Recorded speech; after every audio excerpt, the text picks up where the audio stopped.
Colombia, un país donde las masacres se convirtieron en la cara de la violencia despiadada contra un pueblo indefenso, como el asesinato de los campesinos en la zona bananera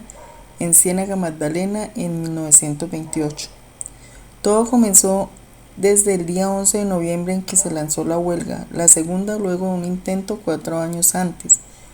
Fruit Company era una compañía americana que había llegado a Colombia en 1899. Utilizaba el sistema de subcontratistas,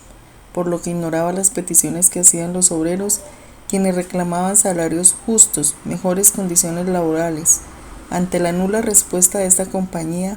el día 5 y 6 de diciembre de 1928, más de 25.000 trabajadores de las plantaciones se negaron a cortar los bananos producidos por la Fruit Company por los productores nacionales bajo contrato con la compañía.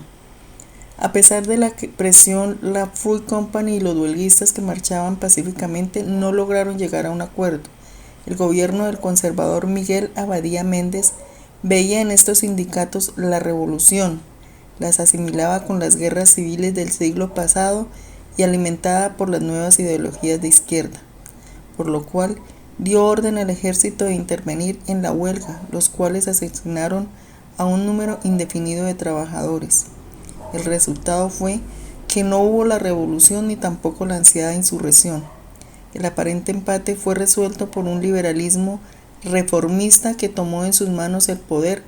para intentar sin mucho éxito suavizar los espíritus e institucionalizar el conflicto laboral que era imposible evitar. Dando respuesta a la pregunta sobre qué papel tiene el desplazamiento forzado en este escenario, se puede decir que en Colombia el desplazamiento forzado ha sido un fenómeno masivo, sistemático de larga duración y vinculado en gran medida al control de territorios estratégicos.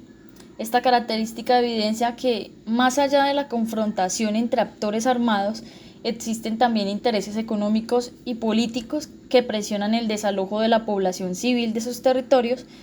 y es allí pues donde se generan los mayores efectos y las consecuencias pues las reciben las personas que son víctimas del desplazamiento, quienes sufren pues en carne propia la violación de sus derechos fundamentales. Colombia siempre se ha visto afectada pues de manera directa e indirecta durante más de 200 años pues por una guerra que a partir de 1985 se incrementó debido a la agudización del conflicto armado, tanto en los campos como en las ciudades. Esta disputa por el control de tierras y pues la búsqueda de mejores condiciones de vida, sumada a la persecución por motivos ideológicos y políticos, pues han sido los principales factores del desplazamiento interno en el país. Un ejemplo de ello pues es la masacre de las bananeras ocurrida en la Ciénaga Magdalena, donde dicha masacre explica el incremento que tuvo el conflicto armado en el país y la manera como influyó en el creciente número de personas forzadas a abandonar sus tierras, y asimismo muestra cómo fue el desbordamiento de la capacidad de respuesta en las ciudades receptoras y consecuentemente con ello pues también cómo se debilitaron las estructuras sociales, económicas y políticas del país en general. En el año 1985 al 2008, el gobierno nacional registra que el desplazamiento forzado afectó a 4.629 millones de personas y familias en todo el país, lo que corresponde al más del 10% de la población colombiana. Por otra parte, tenemos cómo el proceso de memoria del conflicto armado en Colombia constituye a la construcción de una cultura de paz. Contribuye gracias a que la memoria del conflicto armado se ha convertido a lo largo del tiempo en un reflejo de lo que ha sucedido a lo largo de nuestra historia